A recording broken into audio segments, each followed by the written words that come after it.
हाय दोस्तों, ये modern history का पार्ट 2 है। पिछले वीडियो हमने डिस्कस करा था अराइवल ऑफ यूरोपियन और उसमें हमने फैक्टर्स की बात करी थी।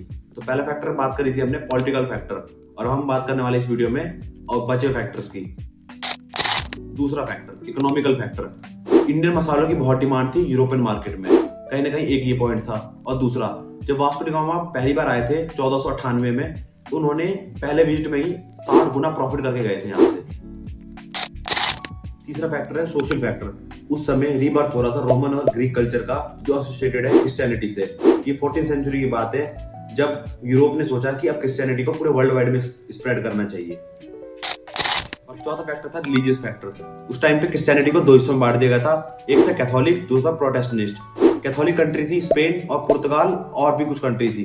तो स्पेन और पुर्तगाल ने सोचा कि अब क्रिश्चियनिटी को पूरे वर्ल्ड वाइड में स्प्रेड करना चाहिए। और फिर एक ट्रीटी साइन हुई पुर्तगाल और स्पेन के बीच में। ट्रीटी का नाम था ट्रीटी ऑफ टॉर्डेसलस, जो 1494 में साइन हुई थी। इस ट्रीटी में बेसिकली लिखा गया था कि स्पेन जाएगा वेस्टर्न साइड और पुर्तगाल जाएगा ईस्टर्न साइड। वेस्टर्न साइड में south America, north America, central America, इन पूरे एरिया में ये क्रिश्चियनिटी को स्प्रेड करेगा और पुर्तगाल स्प्रेड करेगा इंडिया, श्रीलंका, इन देशों में स्प्रेड करेगा क्रिश्चियनिटी को। पांचवा और लास्ट फैक्टर है साइंटिफिक फैक्टर। तो यूरोपियन ने शिप बनाई जो लॉन्ग लास्टिंग, जो लंबे समय तक उसे ट्रैवल किया जा सके। तो वो कहीं ना कहीं एक फैक्टर बना इंडिया में आने का।